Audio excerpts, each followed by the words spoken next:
एक बार एक गांव में एक साधु रहता था जो भगवान पर बहुत विश्वास रखता था। यह बार वह साधु पेड़ के नीचे बैठा था और भगवान को याद कर रहा था। तो अचानक वहां बाढ़ आ गई। चारों तरफ पानी ही पानी। सब लोग अपने आप को बचने के लिए ऊपर पहाड़ की तरफ भागने लगे। उनमें से एक आदमी देखा कि इस हालत में भी साधु जी भगवान की तपस्या कर रहे हैं। वह सोचा कि ये अपने आप को बचने के लिए कहीं जा क्यों नहीं रहे हैं। तो उसे साधु से बोला, अरे आप कहीं जा क्यों नहीं रहे हो, आप भी मेरे साथ ऊपर पहाड़ की तरफ चलो, नहीं तो डूब जाओगे। साधु बोले, अरे हमें क्या होगा, मैं भगवान की इतनी तपस्या करता हूँ, मुझे कुछ नहीं हो सकता, मुझे भगवान अपने आप बचाएगा। धीरे धीरे पानी साधु के कमर तक आ गया। अब लोग वहां से नाव लेकर निकलने लगे तो उनमें से एक ने साधु से कहा, अरे पानी आपके कमर तक आ गया है, आप हमारे साथ चलो। तो साधु ने कहा कि नहीं नहीं, भगवान मुझे अपने आप बचाएगा। और वह नाव वाला भी वहां से निकल गया।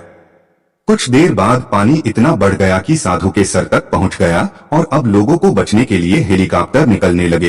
एक हेलीकॉप्टर साधु के पास आया जो कि आखिरी हेलीकॉप्टर था। साधु के पास नीचे रस्सी फेंकी और बोला, इसे पकड़ो और ऊपर आ जाओ, नहीं आप डूब जाओगे। यह आखिरी हेलीकॉप्टर है और आपके पास में दूसरा कोई रास्ता नहीं है बचने के लिए।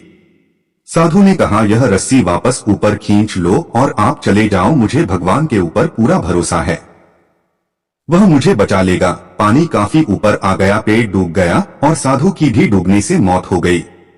मरने के बाद साधु भगवान के पास गया और बोला, हे भगवान, मैंने पूरी जिंदगी आपकी तपस्या की, मेरा सारा जीवन आपकी आराधना करने में लगा दिया, फिर भी इतने भरोसे के साथ इंतजार किया कि तुम मुझे बचने आओगे, लेकिन वहां मेरी डूबकर मौत हो गई और तुम नहीं आए, ऐसा क्यों?